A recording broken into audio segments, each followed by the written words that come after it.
Hi everyone. I'm going to do a little lesson on the Liquify tool with the Scarlett lesson or file that I gave you. Here's the Photoshop file. Here's what we want it to look like. Okay. Come up to Filter, Liquify. The Liquify panel opens and we're going to mess around with some of these tools. This first one is called the forward warp. Okay, we're going to use that for the hair.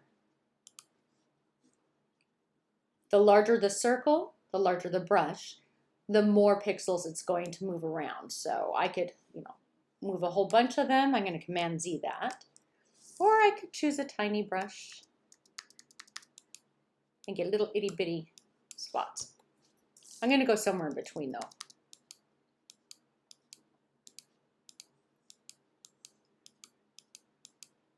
I'm going to do this pretty quickly. I'm not going to get it perfect. I can tell though what I've got going on here is way too narrow. I need to have her hair a lot taller. So I'm going to make a larger brush so I can grab more of the pixels and pull a bunch of them up. Okay, it's looking a little wild.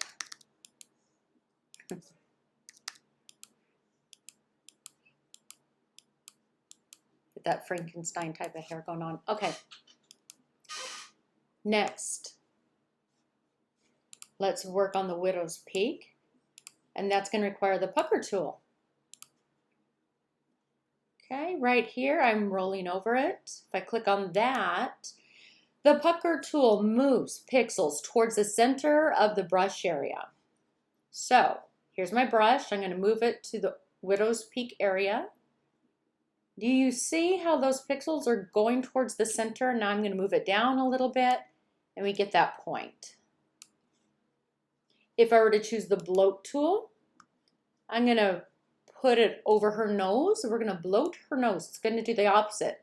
It expands the pixels. Okay. Since that's not what I really want, I'll hit Command Z. And let's do the teeth. I'm going to zoom in so you can see this. And here is my Twirl tool. I'm circling it. If I go over the tooth, it's pretty slow, but it is twirling it. And to have the opposite direction selected, I need to click down on my Option key. Now I'm clicking counterclockwise. Okay, back to clockwise. So there we go. Start giving her some ugly looking teeth. Whoops.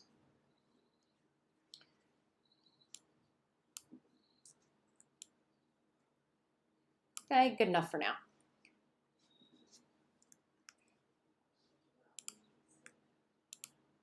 There we go. Now let's go to the necklace. For this, I'm going to use my push left and push right tool. That's right here. Play around with the size of the brush. The more pixels you want to be selected, you need the larger brush size. Okay, see how it's pulling it out? That's probably too big. Let me undo that. Smaller brush size. And it's starting to look a little bit like the necklace that I have in the original. I'm not going to spend too much time on it, but you could go back and forth between the brush sizes. And again, I'm going to click down on Option to get the opposite direction selected. Okay. Oops, that's not good. Command Z. There, a little better. Okay. Next, forehead freeze mask tool. I want to make her forehead really big, like this. But I don't want to affect the eyes yet because I'm going to do them separately. So I can mask out part of the face by clicking on the Freeze Mask tool. Make my brush a little bit bigger, come over the eyes. Where it paints red, that means you've masked it. Now if I come back to the forward push tool, I'm going to make it really big so you can see. And I come over, you can see everything's grabbed except for her eyes. Command Z, get rid of that, and make my brush a little bit smaller so that I'm just getting the forehead. There we go. Give her the Megamind kind of look.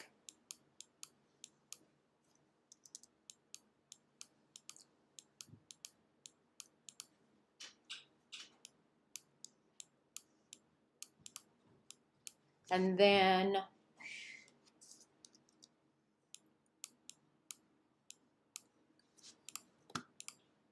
face distortion tools. Let's go ahead and do those. If I click on this button,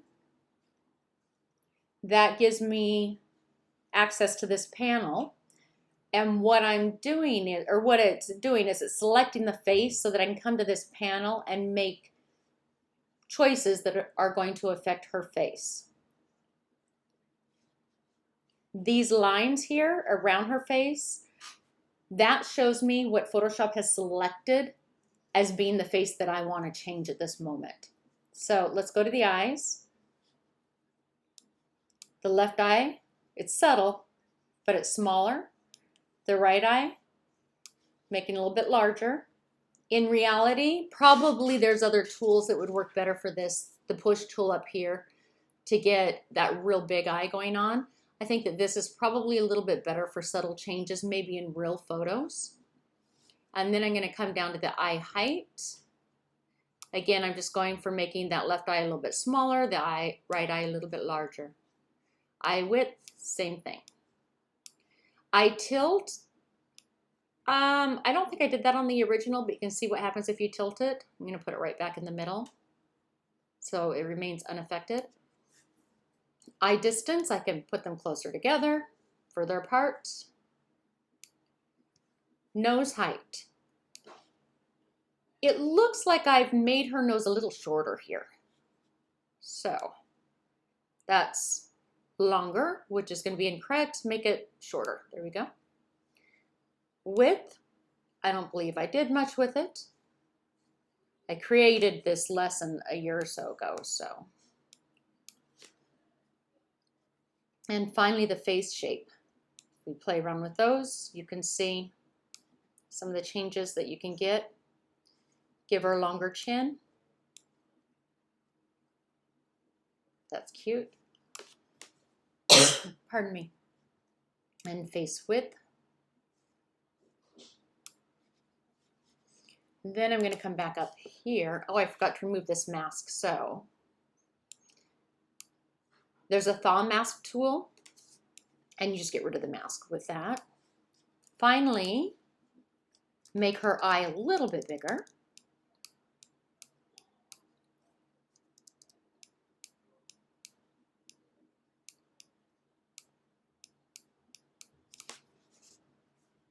And there you go. Have fun.